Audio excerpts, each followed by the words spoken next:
My lad. Okay, so I'm danced. I woke up this morning and I told Kevin, let's go make a show dive, and if the universe provides, let's start a YouTube channel. And it kind of did. The universe just did.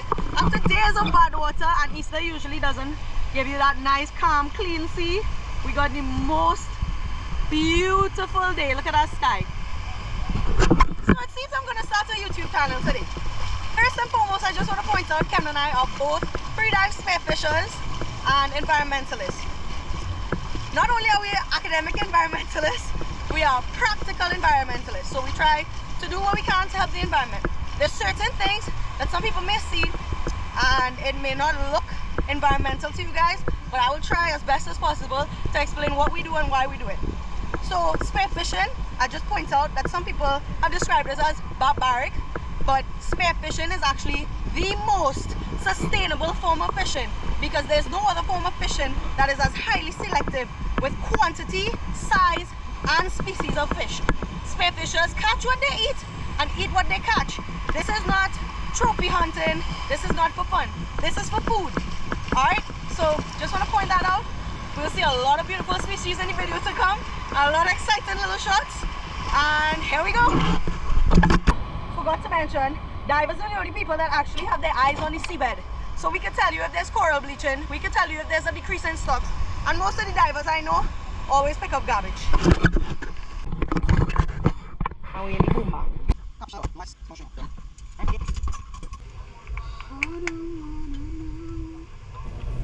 So it was actually right around here where I was telling you guys how important it is to always check your gear, and then I'll leave more gloves. So Michael Jackson lent me his one. ooh, rough start. Now about forget any gloves. I'm talking about that joke. Look at that water! Woo! You take me on to the sky, way up high. You are. Hey, you're fishing the wrong way. You make me fly to the sky, way up high. Fly away, yeah. Kaya, Girl, you get me, yeah. Kaya, I really don't know how people do this camera and spearfishing thing. Now how do I get next one to be my cameraman? all I need you, Kaya, Kaya, Kaya, Kaya. Yes, I Friends? What? all I need you, Kaya, Kaya, Kaya. Yes, I need you, Kaya, Kaya, Kaya. now what you're thinking is absolutely right. Kevin did risk his life for that show, but the water is incredible. There's nothing that could get me down from here, and I obviously have two fins on. So here we go. So the first thing that I got to see for the day was this pair of massive angelfish. Look how beautiful. But they were a bit dirty. I kind of slowed the video down there for you guys to see. That's not really a good sign when angelfish are going away from you, because it means that the fish aren't tame in the area. So I was thinking that maybe a spearfisher had passed there early in the day. It would have been around here that I wasn't even turning on the GoPro anymore to show you guys that the water was that white. So we were actually thinking to just rack up and maybe just go home and smell our child.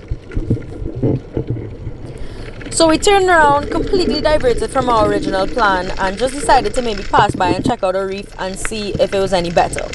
The highlight there was this huge stingray that I'm obviously not going to shoot. No, just trying not to get Steve ruined when I turn my back on him. And he was just being the absolute most perfect model for what I was trying to capture that day, which is the beauty of the underwater world.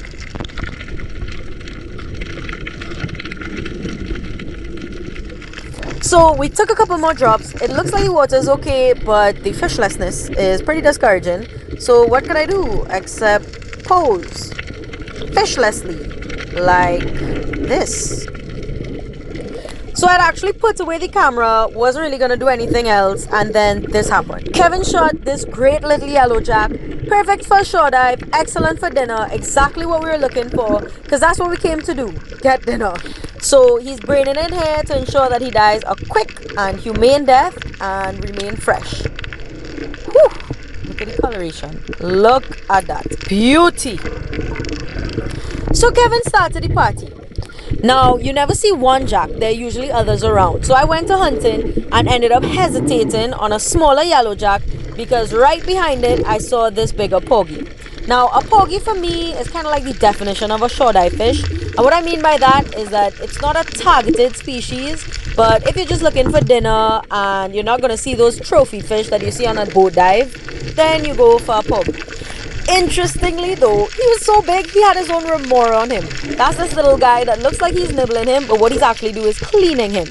These two have a mutualistic relationship, which means that both parties benefit. One gets cleaned and one gets fed. So after not getting footage of me shooting the porgy, I decided, well, I'm gonna hold the GoPro in one hand and shoot this mangrove snapper that I'm seeing in a hole in the next hand as soon as he peeps out. Ah, wait for it. And BAM! Completely missed the footage, but got a beautiful holding shot straight in the face. And I'm gonna tell you all why it's a great holding shot in a bit, but first, look at this smug bastard. Look at me showing you I have the fish in one hand and the GoPro in the other hand, like if I get through. But I mean, I got the fish, so my priorities in order. So the reason it was a good holding shot for this species and location is because mangrove snapper are quite soft. So if I had taken a shot in the stomach or the body, it may have ripped off, especially because I would have gotten extra tension by wiggling on the rocks. I forgot to tell you all that all the way through the remora from the porgy had stuck with me. It actually made me feel a little sad because he needed somebody to clean, to give him purpose in life. And then I looked down and it was the stingray from earlier. So Larry found a friend. He was way ahead of me. Look at him just darting towards his new home. And it was beautiful. But I had to ensure that he was making it. So I went down to check. And Larry was just like chasing behind him. Get it, Larry! Get it, Larry! And then Larry got it. So all was well and restored and balanced in the world. Had to take a selfie just to make sure. And then I sent Larry on his way off to college. Bye, Larry. Back to the hunt. So I was looking around. And I don't know if I told you guys, but I had strung the mangrove snapper on my shooting line. And then I saw a filefish. So I set up my 2 shots. And I get through. Footage, fish. This is another prime example of a shore dive fish first. These guys aren't challenging, just shoot. You see them quite often. They're not targeted in Trinidad. You'd more see them being eaten up the islands where reef fish is on the menu, whereas Trinis usually like to eat pelagics, and I'll explain that whole dynamic in another video. So I started to swim towards the stringer because I couldn't string it like I did the mangrove snapper, and I didn't want to move off the spot. But these just bite. Couldn't have said it better myself. So I strung him up there, and then I decided to show you all some Coral bleaching Maracas. So I was taking some footage to compare to some other spots, and then Kevin called me over to tell me that he shot what? A squid! This is huge compared to any other squid I've ever seen in Trinidad. So let's just enjoy looking at it for a while.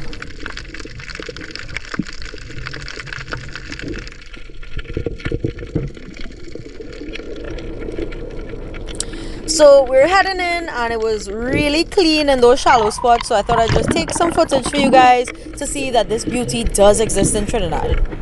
Of course, then I put away my GoPro because the water looks like this.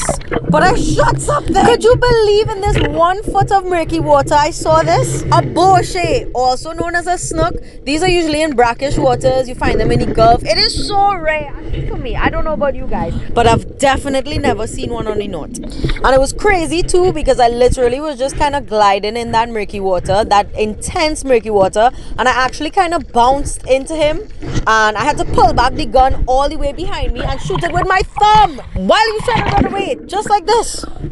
This is why I push shore dive so much. You never know what's gonna happen on a shore dive, and it trains you to be prepared for anything. And then my final blessing of the day was while I was looking for more snook, which was so unlikely in that murky water. Came out of it and saw this cute green turtle munching on some lunch and really not paying me any mind. But he was like the last beacon of communication from Mama Ocean, because usually when the universe speaks to me, he whispers. But when it comes to the sea, she shouts. Oh my God.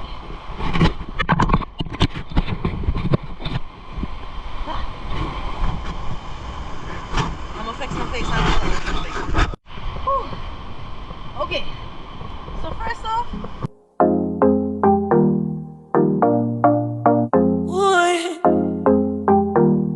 you take me on to the sky. Way up high, you are my escape. You make me fly to the sky. Way up high, fly away. Yeah, Kaya, yeah, look at me, yeah. wait, on so? I'll put it on. To see if Gatorade want to sponsor me.